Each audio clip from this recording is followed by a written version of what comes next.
I do want to take pause for a moment with the statement that was made, my body, my choice. I believe the situation that we have with that is all fine and dandy when we're talking about what's happening to you. But if your decision for your body and your choice affects somebody else's health and well-being, that becomes an issue of public health and safety. And that has also been tried in a court of law. So at the end of the day, as much as I understand and respect everybody's personal opinions, I also think that we have a moral and ethical obligation to protect every citizen in the state of Connecticut, not just a certain body. So for me, I think that we need to be respectful, have an important and distinguished and respectful dialogue, not talking over everybody, but also remember that when we use and abuse the words of my body, my choice, it also lessens what women have fought about for many, many, many years, well before I was born.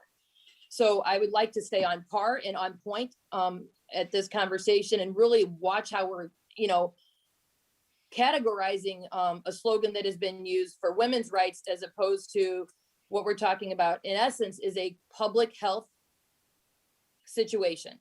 We have the issue that we're having right now when we look at COVID vaccines. I think it's grossly misrepresented that we're forcing you to have a COVID vaccine. We're not forcing anybody to have that. And I would also think that it's also very important to state that even if we didn't put that in here now, and a legislator in 10 years could force another vaccine. We have made it very clear that we're going to follow CDC guidelines. They are the overreaching body on what is important. And at the end of the day, I have 4 kids. All of mine have been vaccinated because I think it's my job to ensure their safety and the children around them. But I also know too, once they went to college, if they did not have their vaccines, they weren't getting in. So, your parent, your choice, but I also think that we need to take a step back and realize it's other children that might not have a choice.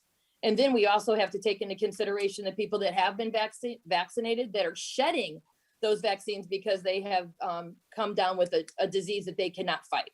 So there's no question there. I need no response there, Mr. Chairman. I just think that we really need to look at how we're handling our statements and our words and be as clear and specific as possible. Thank you. And I'm sorry for the time. Thank you. I would like to respond to that representative. I understand she doesn't want a response, but she took more than 3 minutes. She basically just testified. I will offer you an Madam, opportunity. by no means do you have the right to tell me how much time I took, as I'm a legislator sitting on this committee, and I am not restricted You to didn't 3 ask me minutes. any questions. All right. I did not.